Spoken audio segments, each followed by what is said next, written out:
recording, and then we get away. Over to you, Vanessa.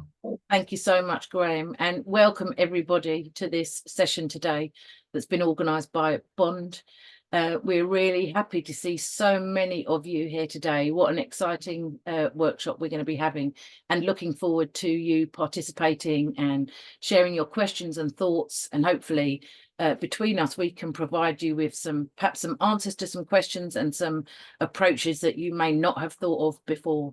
So what are we doing today? Today's session is about helping to provide you with some understanding about how you can best tailor safeguarding training to the needs that you will have in your own specific organisation and for the audiences to whom you wish to deliver that training. We've got all sorts of suggestions. Myself and Chloe and Nikki have been doing safeguarding training for a long time, and there's lots to share with you. And then, of course, we're going to have a Q and answer session. So we're going to share with you first some resources, and then we're going to be talking about some practical examples of tailoring training, and then we'll have a Q&A session for about 20 minutes, and then we'll do a close. I just want to introduce my colleagues. So Nikki Morgan, hi Nikki, is the Senior Global Safeguarding Officer at WaterAid. She's been doing, she has 14 years of experience in the international development sector with technical expert in safeguarding, as well as the UK National Crime Agency. So Nikki is an advocate for ensuring trauma-informed, survivor-centred approaches are applied effectively to safeguarding case management. How important that is, we all know, having that victim-centred support. And Chloe, hi Chloe, give us a wave.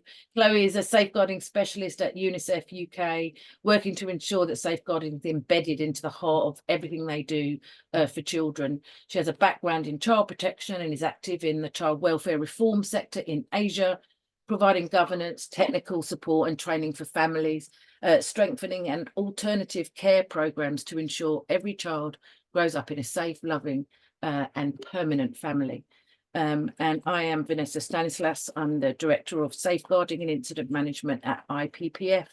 And with no further ado, we're going to move straight on into what we're going to be doing next. So Chloe, I'm handing straight over to you. Welcome.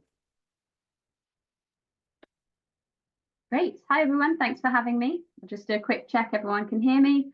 So I am Chloe. I'm a safeguarding specialist at UNICEF UK. We work towards building a world to ensure every child here in the UK and worldwide is healthy, educated and safe, and putting children's rights at the heart of everything that we do, making sure our programs are as safe as they can possibly be. So if you move to the next slide. I'm not controlling the slide, am I? Yes, okay. So I'm just going to cover 3 topics in this first 15 minutes. So the first is, why do we need to have safeguarding training? Okay, we're going to get really excited about safeguarding training. The second is, who are our learners? So this is really to help you think about, help you understand who are those people that you're going to be training. And this is a really kind of important place to say that every single person on this call is in a different place, and that's completely fine. We're not comparing. We're just thinking about who are our learners and what training needs do they have right now that we can then meet. And then once we've identified that, I'll talk a little bit about the advantages and challenges of different types of training, whether it's in person, online, or e-learning as well. Next slide, please. So if you open up your chat button, I just want you to have maybe 30 seconds. Just think, what do you think the people in your teams think of when you hear the words safeguarding training, or even worse, mandatory safeguarding training? What are sort of some words or a couple of words that come up? Anyone want to write something in the chat?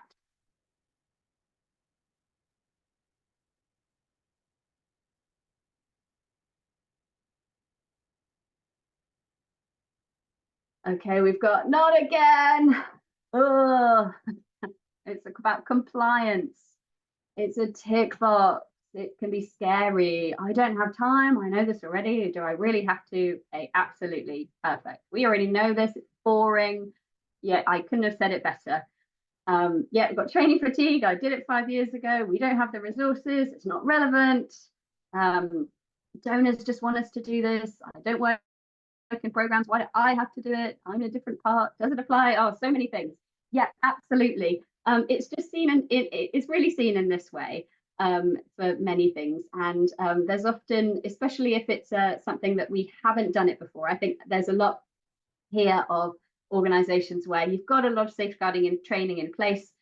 When we are building safeguarding in places in different countries, different communities around the world, it might be the first time we've done it. And so sometimes a bit of pushback is, but if we introduce safeguarding training, people will think something bad happened here. We don't need to do it because everyone's a good person working in this field. So that's sometimes what we get. So how do we get people motivated to do safeguarding training?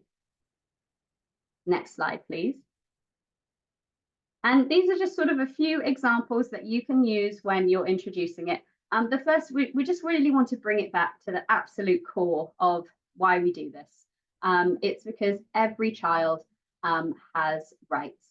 We can talk about the United Nations Convention on the Rights of the Child. One little activity that we like to do is that we just ask everyone to draw a picture of a child they know. It could be their child, it could be a family member, it could be a neighbor, and then they just introduce that child. What does that child love? What's unique about that child? So just getting people to think, what is it about that child? Next button. And the second thing that we bring up, which is really hard, is that we actually talk about there's been a huge history of abuse in our sector, and we have to own that. We have to say that's happened before. In the development sector, in response to emergencies and crises around the world, organizations have gone in and have caused so much more harm. And we really have to acknowledge that. If you think it's appropriate for your organization, you can talk about if there's anything in your organization that's been in the news that people really want to think about. And we include this because it's important to say, this is actually what happens when we don't take it seriously. We want to take a zero tolerance approach to abuse, especially by our staff members. And we know better, and we have to do better now. And when we talk about these things, when we really bring it back to the core of why we do what we do, we can bring it back to our organization's vision and mission. It seems so obvious. It's because we want to do everything that we can to keep children safe, to keep the adults that we're working with safe, to keep our colleagues safe in this work as well. And it's also really important to recognize that if you're training, it's really important to, yeah, I'm just seeing the chats. Yeah, it's just some pictures, we don't have extra words. But when you're training, it's important that you're able to use words like abuse and neglect and sexual harassment. And we need to give sensitivity warnings. We need to recognize that safeguarding training brings up a lot of emotions. We talk about, it's really important to say that at the very beginning. But as trainers, we also need to make sure that we are able to talk about it so that our learners feel comfortable talking about it as well. Of course, it's not a comfortable subject, but just giving those sensitivity warnings at the beginning is really important. Next slide, please. Again, just some really simple analogies of what we can explain safeguarding is to those to just get people on board and in the journey. On the left, we might say, safeguarding, it's like the brakes on a really fast car. If we've got good brakes, we can drive really fast. We can drive in places where, around the edge of a cliff. It can be a really beautiful, a really fast ride because we know we've got those brakes in place. And we can apply that to safeguarding and say, we can go into high-risk situations and we can do, well, programs can do really incredible things because we know that there's this structure around them. We've got these kind of brakes in place to make sure it's safe. Or you could use this analogy, if you just go back one slide, of we can say safeguarding is like a blanket, and it covers absolutely everything that we do in our organization. And you can go one step further and say, actually, it's the thread, it's woven into everything that we do. Next slide. So just some examples of, you can think about what might work for your teams in terms of talking about it. And we can also go to children and young people. We can include them in our training and say, why do you think it's important that that the people who work here know how to keep you safe? We want to make sure that we can involve children and young people. They might have some brilliant things to say in how we do our training. We might deliver our training to a group of young people and say, what do you think? Do you have any ideas? Can you add in an activity or a game? Children and young people can inspire adults to bring change. So definitely include that where you can to get teams motivated. All right, next slide. So now let's talk about who are our learners. And it's going to be so different for each one of us, but let's think, how do we select who has training and how do we know what our learners need? And so let's just ask them. We can do a survey and we can use it to ask questions like, do you have a safeguarding policy? Do you know where it is? If you're worried about a child or an adult, do you know who to tell? You can give them some case studies and say, do you see any concerning signs of abuse or neglect in this particular story? And see what comes up. And you can do the same thing in focus groups as well, just groups of small, different people in the organization. So understanding that baseline knowledge really helps us. In an organization I used to work for, we did a survey and we were absolutely shocked by the results that we got. We found out that 60% of our colleagues and volunteers, they said that if they had a concern about a child, they wouldn't know who to tell. They could sort of guess, maybe I'd tell the manager, maybe I'd tell the supervisor, but they actually wouldn't know who to tell. And sometimes when you do a survey, you're going to get answers that you just don't want to see. But once we know, we can actually work on that, and it's really important, especially if we measure this kind of baseline knowledge at the beginning. And once we put our training in place, we can see whether it's improving anything, whether our teams are learning. Okay, next slide. So especially if you're sort of starting from the beginning, you can just, as a way to take all of this information from our surveys, from talking to one another, from talking to colleagues, we can just kind of make a really simple table of who needs to know what. So you just write down the stakeholder group, new staff, existing staff, volunteers, and then you're going to write, okay, every single person needs some kind of introduction, but what else might they need? What is really important for them? And then because we know we can't do everything all at once, think about who is the priority for receiving safeguarding training.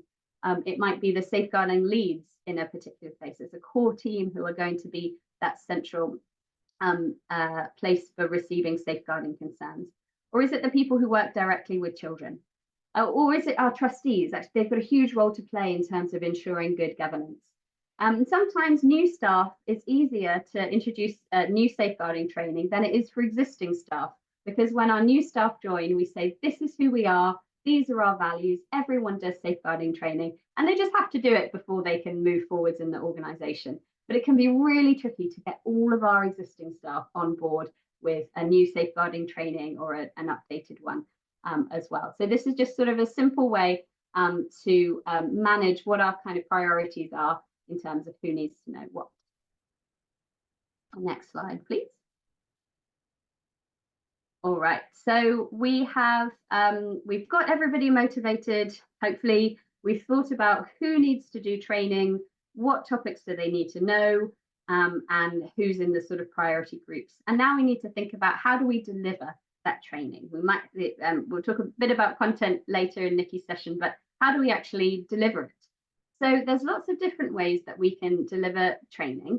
I'll share a few. So in-person training is always just really, really brilliant. We can, it's not just about having a trainer in front of a group of people, but it's about building connections with those people in the room. This is especially important if you've got a safeguarding team, because every time you do a training, not only are you sharing the content, but also we're building relationship, we're building connection amongst one another. And even just sort of, small group work, chatting and having a coffee outside of the training sessions, what that's doing is all of it is working to build trust amongst one another. And that means that when you're in a safeguarding situation, you've received a call, you've got a concern, there's a crisis happening, you know that you can trust your team to do what it takes. And so that's a really important way to do it. However, in-person training, it relies on resources. It relies on a trainer being available at exactly the right time that everybody needs it. It relies on a venue and a location and people traveling in. That can get really expensive as well. So it might be online training. With online training, sometimes, you know, an issue of, we've all got Zoom fatigue, it's engagement. We want to make sure, actually, you know, we're going to be running this training. We'd love you to have your cameras on. We've got an interactive element. You can build that into your online training.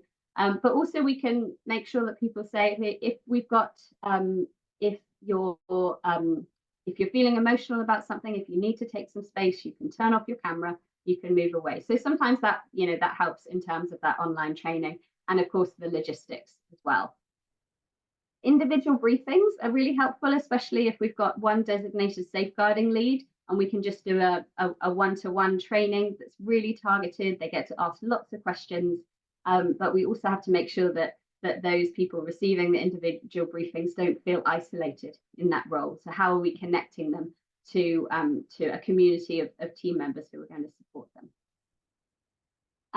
And if you go to the next slide, just going to do a little bit about e-learning. So having said that in-person is really just such an important, there's so many good reasons to do it. Actually, e-learning can be really helpful as well. There's lots of pros of doing e-learning. First of all, it's standardized. You've got the content there. You're not relying on a trainer and their style and their availability. If you are working in multiple languages, you can have standardized content. You can change it slightly for the context and culture that you're in, but you can make sure that you're not relying on translators who might not be familiar with the subject material. You can translate it as well. It's also a really good thing that you can do to say, if you don't have a facilitator who's available all of the time, you can have an e-learning, and then you can say, okay, everybody who joins our organization can do safeguarding training on day 1 or week 1. And you can really build that in, and maybe you bring in an in-person element later. Next slide. Another really nice thing about e-learning is that you can automate a lot of the content. So you can, for example, have follow-up activities. So after a team member completes the e-learning, a month later, they might have an email to answer a few questions, then 3 months later, then 6 months later. So it keeps it fresh in the mind, and all of that can be automated just by building that system. Of course, building tech systems are complicated as well, but it might be something that just works within the resourcing that we've got.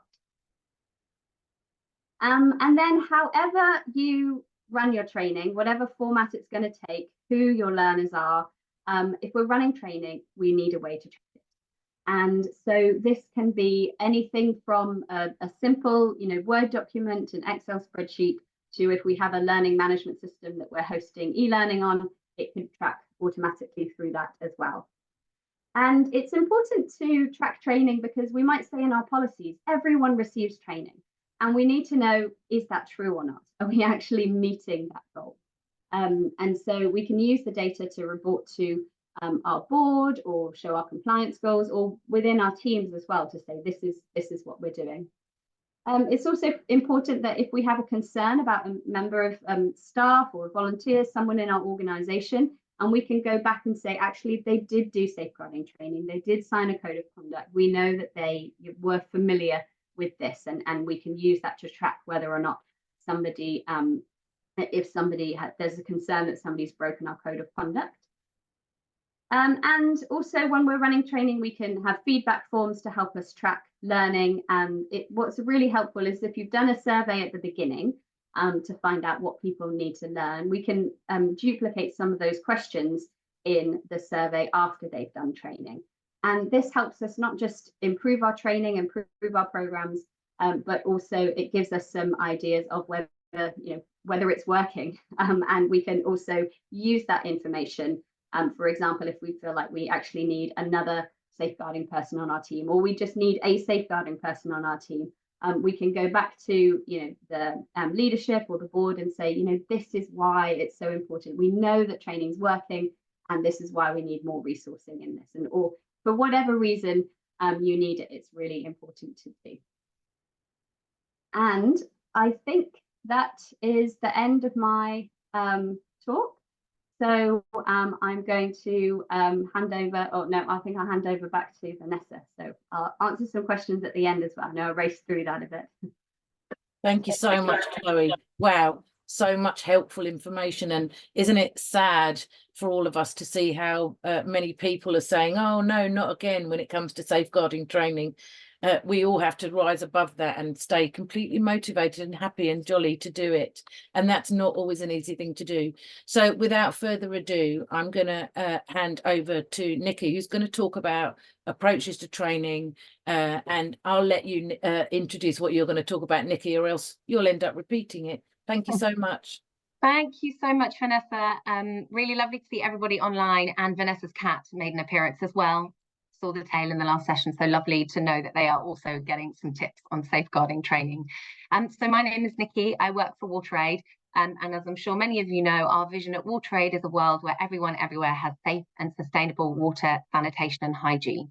And the heart of all of our work is a focus on safer programming, which includes a do no harm approach. And that is what we always set up at the start of all of our programming. And our safeguarding training is that what we're doing is trying to mainstream safeguarding into every single aspect of work across the WaterAid Federation. So Graham, next slide, please. What's really important for me when I set up training is creating the environment that we want to foster during our training sessions. And this is both online training and in-person training. I really want to set up an environment where people can ask difficult questions, where people can be incredibly honest when they don't understand, where something doesn't sit right with them culturally from a values perspective. If we're creating the space where people can speak up and have their voices heard, they're more likely to be able to replicate that when they go back into their own areas of work. Likewise, this Maya Angelou quote is so important to me, because when I think about the trainings that I have sat in, for whatever topic it is, the trainers I remember, the information I remember, are the people who made me feel big, strong emotions.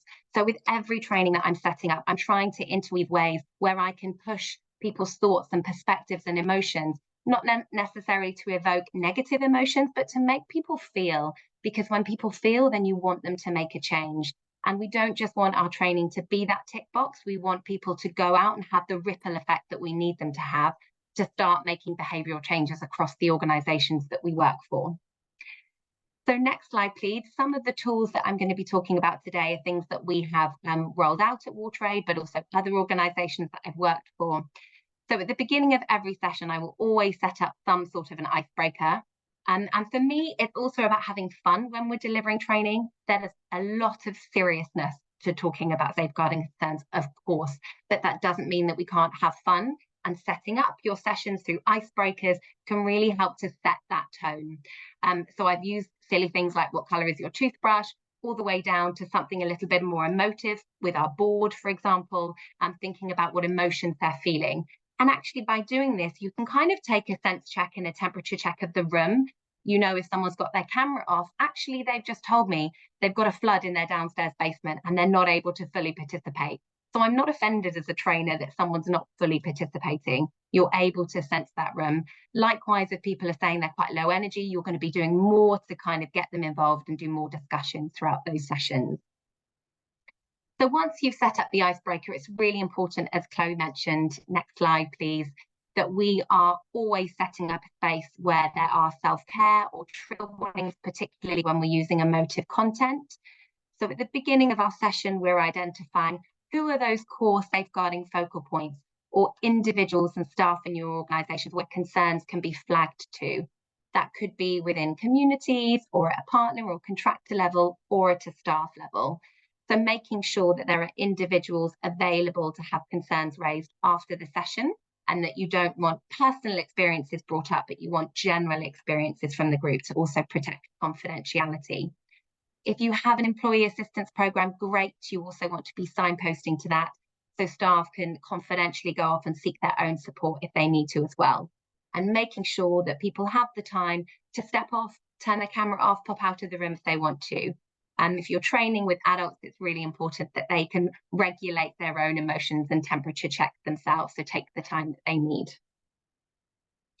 So I'm going to talk about different types of sessions that I've run in the past and different activities and tools that I've used. And I think Graham's going to share this presentation, so you'll be able to click through some of the links and see the videos.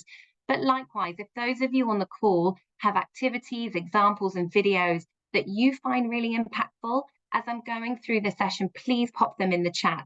And Graham can also scoop them up and put them in a repository for others at the end. And so a lot of what we want to do is talk about deep culture and culture change and some of the barriers to reporting. And then there's various different ways that I've done that. One I have used through an open discussion on the 4 different topics you can see in this kind of oval on the left-hand side. So what are some of the personal factors that might stop individuals reporting, things that you believe, that you see, that you feel, focusing on interactional factors. So what is happening around you, relationships that you have with colleagues, fear of losing jobs, for example, not knowing processes. And then you have the organizational barriers. So not understanding what a policy or procedure says, not having reporting mechanisms in place. And then those wider structural factors are actually in this society, in this context, these types of concerns aren't against the law, or our law enforcement don't actually manage or handle these cases in the right way, so we wouldn't want them even reported to the police, or they might criminalize this type of behavior if it's a subject of concern or alleged perpetrator. So you can have discussion using these types of topic areas to really try and think about what are some of the issues your staff, your partners or communities might be facing, and then you take that one step further and think about what are going to be some of the barriers to get those things down. And they are all going to be very, very interlinked. But this framework comes from both a learning review that we conducted at WaterAid into a case we had in one of our country programmes, where there was a very long time gap between a case and incident occurring and it being reported to the global safeguarding team. And the evidence and the discussions that we had fell into some of these categories as to why staff didn't feel comfortable to report at the time in which it happened. But there's also a really brilliant research piece by Oxfam that they've done into factors associated with misconduct and barriers to reporting again. So do have a look at those reports online, because it talks in much more detail about some of those different areas and can help you talk with more confidence as well from different research countries that they've worked in. The images on the right-hand side, you can see this was a safeguarding focal point training that we ran in Bangkok in Thailand last year with 43 of our safeguarding focal points. We asked our safeguarding focal points to each think of a different barrier that they might face, that our partners or communities might face, and hold a piece of string. They then passed it to the next staff member and the next. And we created this interwoven web of complexity, of barriers, of hurdles that we needed to overcome in order to have someone step forward and raise a concern. The second part of this activity was to get a pair of scissors if it's safe to do so. And then actually you go through staff member by staff member and you think about what could break down one of those barriers, and you cut a piece of that string. And I stood in the middle of my web, and so about 5 or 6 or 7 different people had to cut different barriers down before I could be released and essentially then have my story heard. So using visual tools and aids can also really help to get people thinking quite deeply. And I've seen some of our safeguarding focal points take this on and use it themselves and have found it quite impactful with others as well. So really nice tool to use there. Next slide, please, Graham. At the heart of any safeguarding issues or concerns that certainly land upon my desk, I'm sure it'll be the same with Vanessa and Chloe, are issues around power. So where there has been an imbalance of power, a perceived power, a real sense of power, and that has been exploited in some way, shape or other. So thinking about power and what that means and how people exert power, how you understand power over, power within, spaces and faces of power, it is such a complex topic that you can really break it down into different tangible activities to get people to start thinking about the power they hold. A lot of people don't really see the perceived sense of power they might hold.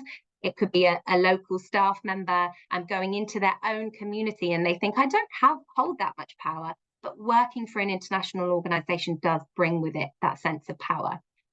So a power walk, I'm sure many of you have heard of, is a really nice tool. Again, when you're in person, you give people characters which are not themselves. So this isn't coming from a personal standpoint. You're putting yourself in the shoes of somebody else. You ask a key set of questions. You take a step forward if you agree, if you could do that activity. And you end up with a room which is split, where a lot of people who have power are at the front of the room, a lot of people who might not have perceived power or real power at the back of the room. And it can be quite difficult and quite confronting in those situations. So it invokes a lot of discussion and thinking about how are we acknowledging those who we are training or we're working with, different types of communities, different types of vulnerabilities, and what more might we need to do to protect them from harm. So there's a nice example on the resource and the support hub, which I've linked in there, but you can open source Power Walk and it will come up with lots of different activities. Likewise, where I know that the staff or the partners that I'm training already have quite a good grounding in safeguarding, I want to push them a little bit forward and think a little bit more about biases. So we all have biases. There are so many of them, I can't even begin to reel them all off. But this video here is a 2-minute clip. It's quite funny and it's all about cognitive bias, and it's kind of a game you can play in the room. The idea is to try and acknowledge what biases we all have. Every single one of us in the room and online will have them, to acknowledge them. And so when safeguarding cases come, it's not about making immediate judgment. It's about keeping your eyes open. It's about having hypotheses about what types of issues or concerns might be happening, not jumping to conclusions. And that then sets up the approach that we take in the safeguarding world of how we then go on and conduct those types of investigations. So it gets people thinking and hopefully starts breaking down different cultural contexts, different biases, different hierarchies, breaking down some of the issues that might be happening in any team or country location. So again, a short, quite nice activity that's also a bit of fun. Then really importantly, in order to get people to think and feel, we will always bring an aspect of the victim survivor support and their voice to our training sessions. And that's really important. We always want to do that in a confidential way, and I'll talk a little bit about case studies later on. But I'm bringing more and more the idea of trauma and being trauma informed into my training. And the difference this takes from just being survivor-centered, it's acknowledging that you have events or series of events where there are experiences which have a range of adverse effects on individuals. And we want to explain that because perhaps there is a member of staff who's been acting out in the office, who's been more aggressive lately, who's been shyer, who's been not performing very well. Perhaps it isn't performance management issues. Perhaps there's something else underlying it. Perhaps actually they're not being aggressive because they're a threatening individual. Perhaps trauma has happened to them. Maybe not. It's one way of looking at things. But we're trying to shift people's perspective to not just react in an ordinary way with behaviours that they're confronted with in an office, but to take a more holistic approach to what's happening and take a moment to think, could something else be going on? Maybe I'm going to just have a look around and watch interactions a little bit more with those around us. So if we go on to the next slide, some of the ways that I bring in the idea of trauma-informed and survivor voice are by using videos. So there's 3 different examples here on the screen, all of which I've used in different settings, depending on the participants in the room. They're also really great child-focused videos if you're working with younger sort of teenagers or younger children. So you're always going to want to target these trainings to the audiences that you have identified, as Chloe spoke about in her presentation. So for those that you want to take on a deeper journey, like safeguarding focal points, I've gone much more into how trauma affects the brain and then how we need to respond when we're taking disclosures, thinking about what experiences or behaviours might be presented to us. If I'm going for board level and senior management and staff, I'll use this middle video, I Have the Right, which is an incredibly powerful voiceover using actors of stories of survivors of sexual exploitation and abuse from UN personnel and perpetrators. It gets me emotional even looking at this video. It still impacts me today, but it really makes you feel and hammers home why we're doing this work and why it is so important. And then likewise, you've got the Safeguarding Summit video, which is also text on the screen, so it doesn't include the visual representation of actors. So it's a little bit softer, but still incredibly powerful stories and voices. Then if you're going to be looking at, so, okay, we're equipping our staff with knowledge and tools. Actually, we're going to have staff who might be receiving disclosures. They could be based in communities, could be partner staff, they could be our safeguarding focal points. We're going to want to help them understand a little bit more about what an investigation process looks like at your organisation if you have safeguarding leads. And so ways I've done that are interactive are to use things like a card sort. So people have to sort out how they think an investigation flows. And then we often have to correct that. And that's about really making it clear that we're looking at victim survivors first. We're looking at witnesses. We're looking at evidence. And then at the very end, we're looking at the subject of concern, the alleged perpetrator, and we're interviewing them last. And going through that process helps to explain why, and it's about a transparent and a fair investigation process. So that works quite well. Likewise, we really want to differentiate between empathy and sympathy when we're actually responding and taking concerns. So there's a lovely, very short video from Brené Brown, who's got amazing work on vulnerability, but it's quite a funny video again. I urge you to watch it if you haven't seen it. Lovely when we're thinking about taking disclosures. And then lastly, if you feel equipped to do it and you feel that the tone is right with the group that you're training, you could try role play using made up scenarios where we're asking people to play a character and actually role play how they would take that disclosure. So again, you can use that based on experiences of your own organisation. Moving on, you can always use case studies. If you've got case examples and you're working with your case study leads, we find this really, really effective when we are practically going through what a case scenario could look like. This is the concern. This is how we investigated it. How did we implement survivor support? What did that investigation process look like? So you're taking people from start to finish, and it really helps people understand your policies and procedures in a much more practical way. Next, Graham, something that we're doing at WaterAid is creating small bite-sized PowerPoint presentations on different topics. You can see some examples on the screen in front of me. And this is enabling our safeguarding focal points and others to take snippets of presentations and go and deliver them with their teams, or they can hodgepodge them together and do longer trainings with partners, for example. So we're setting up some of the benchmarks for those sessions and building them as a central team, but they can go and pick and choose how they then decide to deliver them. And then finally, what is always important when you're delivering sessions, no matter how short, is that you're taking time to reflect and to action plan. So Graham, last slide, please. So you can use a parking lot throughout your session for some of those difficult questions. This is called a tree of learning that we did on our 5-day training in Bangkok. You want to be doing action plannings. You want to make sure people are accountable and actually taking things forward when you then leave the training room together. So there's so much more I could talk about, but I hope some of those tools are helpful. They will all be linked. I'm always available if you want to drop me a note and have a further discussion, as are several of our safeguarding focal points. So do feel free to contact me, and I will hand back to you, Vanessa. Whistle stop tour. Thank you so much, Nikki, and to Chloe as well. Really, really helpful, I think. And I've been doing this work for years, and I've been thinking, oh, I haven't tried that one for a while. So really, really helpful. There have been a number of questions in the chat. There have been a number of people saying how they've been doing things, which is great. We've dropped a few links into that as well. But between now and the top of the hour, we were going to see what other questions people have. So you have 3 subject matter experts here.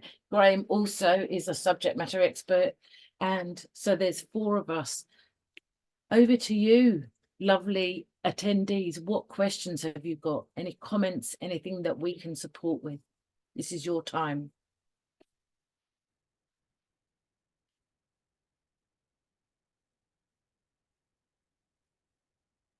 Can't believe nobody's got a question. There was a question about how do we adapt it for children and young people. Are there any hands up, Graham, that I'm missing? Can't see. Chloe, you're quite quiet. You came off mute then, but I can't hear you very well. Can you hear me okay now? Okay, there was one question, maybe we can start. There was a question in there about how we adapt training for children and young people. So maybe I can just sort of say something and then you know, you guys can jump Fabulous. in. Thanks, Chloe. Yeah, I think just one thing I was thinking is when we do sort of child-friendly safeguarding training, it's, you know, we call it child-friendly, but these topics are so heavy, and it's so important to, I think one of the most important things is to think, well, who is delivering this training? It really, it might just not work. It might not land with someone who they just don't know or don't trust. So I think that's a really cool thing, is who is it? Is it the, you know, your youth person who's been working with them? Is it someone in the community who has a good relationship with them? And there's sort of lots of ways. We don't have to sit children and young people down for a safeguarding training. It might be just, you know, at the beginning of a program that we're doing, explaining, you know, everybody in the room here who's an adult, who's here to sort of work with you. These are some commitments that we've made. It could be just part of a learning agreement to say, actually, you know, if you're worried about yourself, someone else in the room, if you're reminded of something, who is it that you're going to tell? So let them know who is the person who they can talk to if they're worried about something. And then even just setting up a sort of learning agreement. If you've got a group of young people, you might have to set some ground rules about what does confidentiality look like. This person here has shared something, and actually it doesn't go outside of this space. This is something that we do to make sure we protect each other and keep each other safe.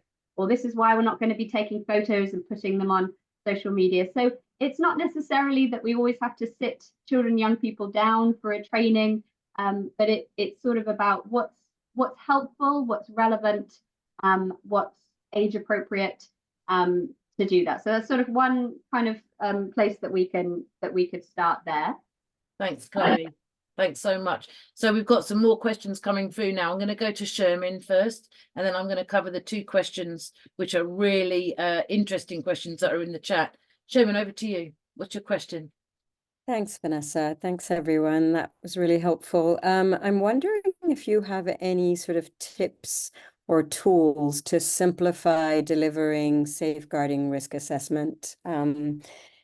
I find that that's sort of quite complex, trying to capacitate organizations on just how to do that. And the matrix tends to be quite complicated. So just wondering if anyone has any ideas there. So yes, I can answer that, but I'm not going to yet. I'm going to see what our colleagues have got. But is there anybody who is not one of us that has simplified it? Because the best way for people to learn is to share the experience they've already got. If anybody's dying to jump in and say how you can simplify it because you've done it already, please do. If not, let's go to Chloe or Nikki and or even Graham. Has anybody simplified the risk management that we have to do?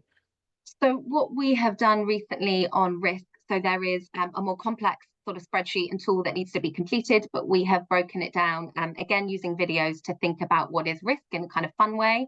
And then we've built practical activities to get people to do actual risk assessments in groups based on areas which would be relevant to them. And then we talk about how you translate that to the tool that we're using. So for me, it's more about people not understanding the depth of safeguarding risk and not really understanding the difference between safeguarding and security. So we're pulling out much more specific examples using those individual scenarios. And then the separate one is then how do you actually complete that risk assessment tool that needs to be done using the information, but it's the contextual knowledge that people are often lacking, I find. Mm-hmm. Thanks, Nikki. I hope that's helpful, Sherman. We can also, I'm thinking about that as something that we can think about in the bond steering group around simplifying risk assessments. I'm going to turn to some of the questions we've got on the chat. Advice on working with translators. I think if we're talking about simultaneous translation, the rule of thumb around that is it takes about double the amount of time to deliver anything. So if you think without translation, you've got an hour's presentation, you need to cut that content down by at least 50% in order for it to work for the recipients that are hearing it in their own language. I'm going to race through some and then invite people to join in with the answers afterwards as well. what's your answer to I work in finance? How is it relevant to me? That's such a great one. And I think we have some advantages in the NGO sector insofar as safeguarding covers us as staff as well. So sexual harassment in the workplace. And I think that's your way in for people who are absolutely can't see the link between them and perhaps children or vulnerable adults, but those members of staff do have a right to be protected themselves from sexual harassment, bullying, etc. in the workforce. So sometimes that's a good way in. And I'm going to go to, there was one other question, and then I'm going to invite those answers for my colleagues as well, see if you've got additional things to add. Have you attempted to get country staff to develop safeguarding learning that's locally produced? Well, I can definitely tell you that we've done that at where I work at IPPF, where we have produced some base materials, and then we've done a train the trainer for people, and then supported them to develop the materials themselves in a way that's totally tailored to their audience.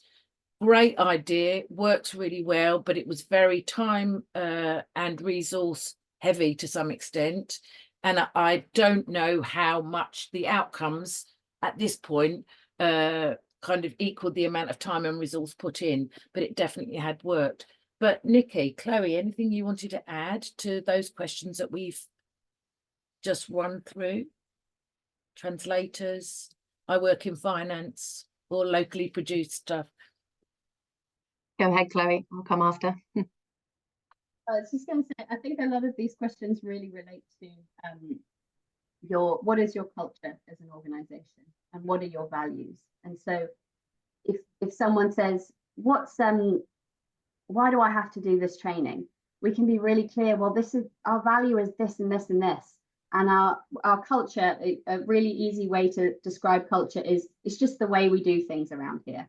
And we say it's just the way that we do things is we want everybody to feel safe. And this is part of what we do. So I think it's just important to just be bringing it back to why we're here, why we do what we do, and that sort of thing. So I'll just leave it there for now. Thanks, Chloe. Nikki? Yeah, a couple of different reflections on finance. So if we were talking about fraud training, for example, they would be much more keen and much more understanding of why it's relevant to them. Where we see people conduct different types of misconduct across an organisation, they are more likely to then perhaps go on and conduct a bigger type of offence, which might be a safeguarding offence. So we do see people test the waters and do smaller things before, you know, perhaps sexual exploitation or abuse might happen. So actually, they could be seeing somebody committing those types of activities and be aware of that. They might be on the receiving end of a disclosure. Anybody could in the organisation. So it's kind of eyes and ears, and yeah, making sure it's everyone's responsibility. From a translator perspective, if you're going to be using translators for any sort of training, it's really important that they are sensitive with the topic, that they understand the terminology, that the words you're going to be using translates in that language. So pre-meetings, sharing of the slides, signing of confidentiality agreements, all those things are going to be really important to make sure they are as effective in their role as an interpreter as possible. And then there was a comment around safeguarding being quite a sensitive topic. Some people might not feel comfortable. I do quite a lot of online polls, or I have sort of anonymous written boxes in trainings that I do where people can put comments in completely anonymously. Also the use of fictional scenarios, so it's not always about you as a person, but it's in this context, what do you think? It helps take it from the me and I'm difficult talking about it to this is happening to somebody else and I can maybe talk in that context. But ultimately, if someone does not want to use the words or speak up, then that is okay. We're creating an environment where we're normalizing these types of things. And perhaps in 6 months or a year or 2 years' time, they will feel more comfortable talking about it. And the more we're using the right kind of terminology and explaining our standpoint and saying we're going to take action on these types of issues, I think the more easier people will feel leaning into that over the course of time.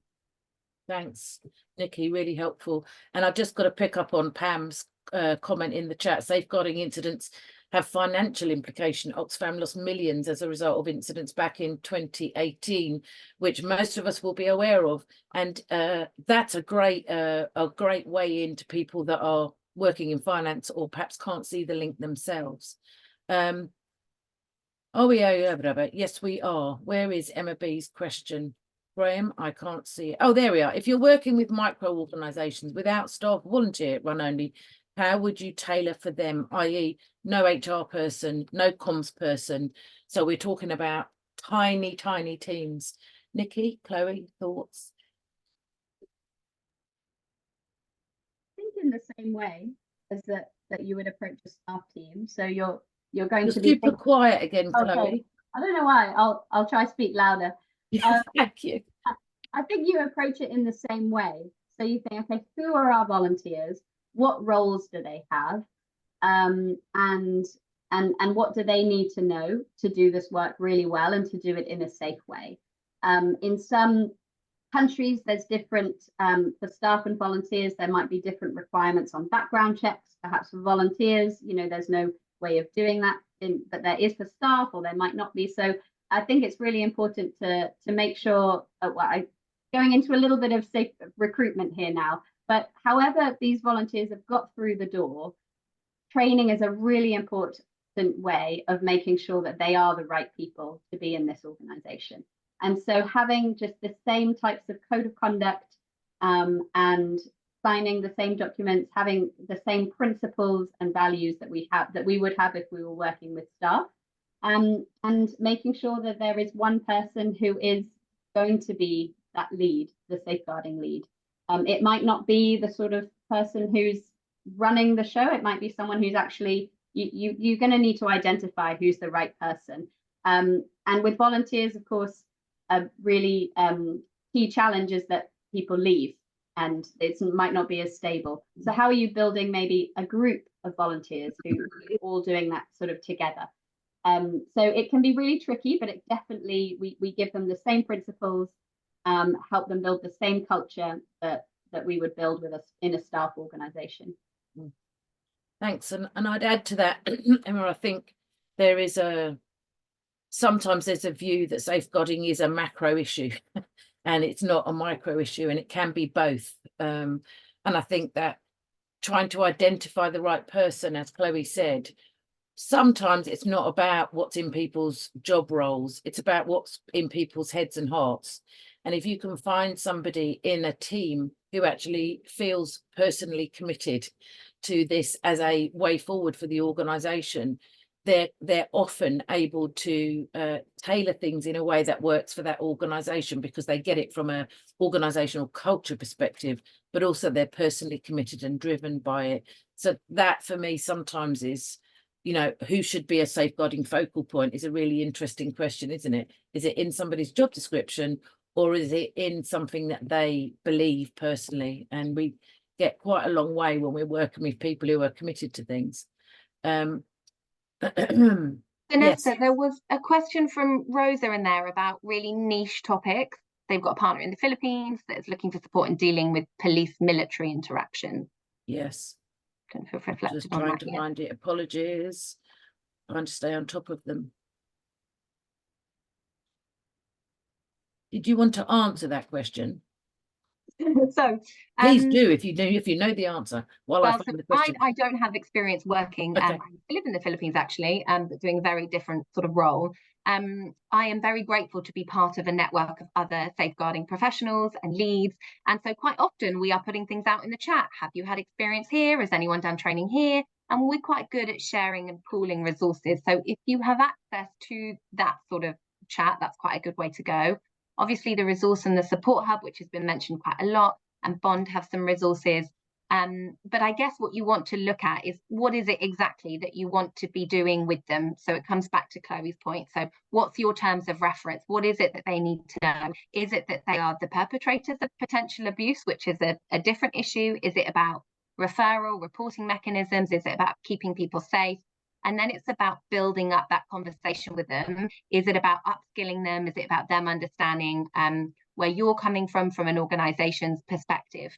We at War Trade work a lot with government partners, so it's a little bit different than working with partners who are signing up to our code of conduct. These are institutional partners, so they need to know where we come from, but we might not be able to follow quite the same processes. So I think it's going back to what is it that you need to know finding the right ally within the institution to then have those discussions with. That would be my sort of 10 cents on it. Thanks, Nikki. So, folks, we probably could go on for another 4 or 5 hours, couldn't we, with questions and discussions, and we're all clipping our answers as quickly as we can and short as we can to answer as many questions as we can. But we're about to draw to a close, and I just wanted to, I firstly wanted to thank Bond for putting this event together. These events for small and other organisations are so vital. And the fact that we love to come along and support them as part of the committee is something that we're all committed to. But Nikki, Chloe, thank you so much for sharing the presentations you did and the tools and the experience that you've got with everybody here. I hope everybody leaves today feeling that they've gotten something out of this. And Graham, I know, will be sending information out following. Graham, is there anything you want to share about what you'll be sending afterwards? Yeah, so we'll be sending out the recording of the session and those useful resources that we have identified and those ones that you've popped in the chat throughout. And we'll be sharing that in the next couple of days. But yeah, a thank you from me as well. A thank you to our great speakers and our great steering committee, and really appreciate everyone attending this session and finishing right on time. So thank you very much, all. Thank you, everybody. See you all again at some point in some room somewhere talking about keeping everyone safe. Thanks, everyone. Bye-bye for now.